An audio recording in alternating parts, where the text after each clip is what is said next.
लोकसभा निवडणुकीच्या 5व्या टप्प्यात देखील मतदानाचा टक्का घसरलेलाच पाहायला मिळतोय। 60 ते 70% जाणारं मतदान यावेळेस 50च्या घरात देखील पोहोचलेलं नाहीये। मतदानाचा घसरलेला टक्का कोणाला धक्का देणार याची मात्र आता चर्चा सुरू झाली आहे। सविस्तर पाहूयात।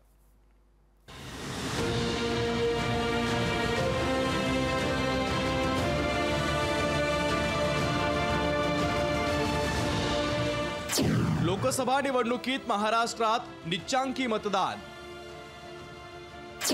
5व्या टप्प्यातली मतदानाची टक्केवारी घसरलेलीच। मतदानाचा घसरलेला टक्का कुणाला देणार धक्का? गेल्या 2 लोकसभा निवडणुकीत हौशीनं मतदान करणाऱ्या महाराष्ट्रातील मतदार यावेळेस मात्र उदासीन वाटला।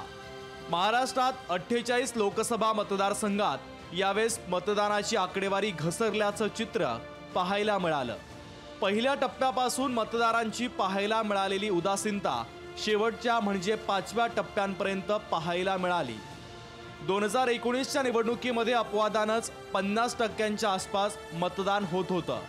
यावेळेस मात्र 60च्या पार मतदान झालेले मतदारसंघ अपवादानच पाहायला मिळाले। पुरोगामी विचारधारेच्या मतदारांनी भाजपच्या आमिषाला बळी न पडता मतदान केल्याचा दावा राष्ट्रवादी शरदचंद्र पवार पक्षानं केलाय।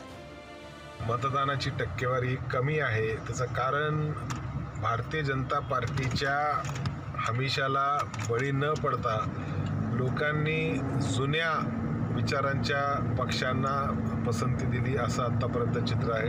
2014 आणि 2019 प्रमाणे नवीन मतदार यावेळी कुणाच्याही भूलथापांना बळी पडलेला नाही।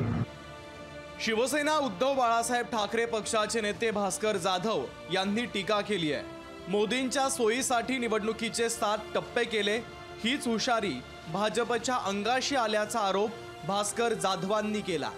महाराष्ट्रामध्ये जास्तीत जास्त पंतप्रधानांना सभा घ्यायला संधी मिळावी याकरता म्हणून ते 5 टप्प्यामध्ये मतदान झालेलं आहे। परंतु माझ्या अनुभवानुसार जेवढं हे मतदान लांबलं तेवढं ते भाजपाच्या विरोधात गेलेलं आहे। कारण भाजपाच्या नेत्यांची भाषणाची पातळी ही दिवसागणिक खालावत गेली। लोकसभा निवडणुकीच्या आधी बहुमत कुणाला मिळणार हे कोणी सांगू शकत होतं।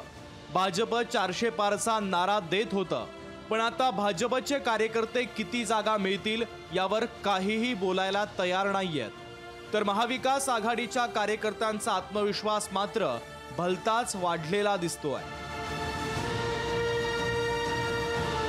ब्युरो रिपोर्ट, लोकशाही मराठी, मुंबई।